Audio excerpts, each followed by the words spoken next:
5-star hotels and costly wedding கேட்டரிங்லேயும் மட்டும் கிடைக்கிற இந்த பருப்பு உருண்டை குழம்ப நம்ம ரெஸ்டாரண்ட்டில் நியூவாக லான்ச் பண்ணியிருக்கோங்க. இப்போது அது எப்படி ப்ரிப்பேர் பண்ணுறோன்னு பார்க்கலாம். ரிச்னஸ்க்காக கோகனட் மில்க் சேர்த்து செய்கிற இந்த ரெசிபி 80s அண்ட் 90s கிட்ஸோட ஒன் ஆஃப் தி ஃபேவரட் ரெசிபின்னு சொல்லலாம். 3 மணி நேரம் ஊற வச்ச கடலை பருப்போடு சோம்பு கருவேப்பிலை சேர்த்து இந்த மாதிரி கோஸை அரைச்சி எடுத்திருக்கோம். அதில் இப்போ தேவையான அளவு உப்பு ஜீரகம் சேர்த்து நல்லா மிக்ஸ் பண்ணிவிட்டு உருண்டைகளாக பிடிச்சி இட்லி பாத்திரத்தில் வச்சு நல்லா குக் பண்ணி எடுத்துருக்கோங்க.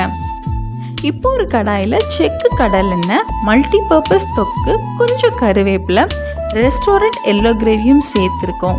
நல்லா மிக்ஸ் பண்ணதுக்கப்புறமா கொஞ்சமாக தண்ணி ஊற்றி குழம்பு கொதித்ததும் நம்ம வேக வச்சு எடுத்துருக்க உருண்டைகளையும் போட்டு கோகனட் மில்க்கும் ஊற்றி இதை நல்லா குக் பண்ணி இந்த பருப்பு உருண்டை குழம்பை ரெடி பண்ணிக்கிட்டோங்க.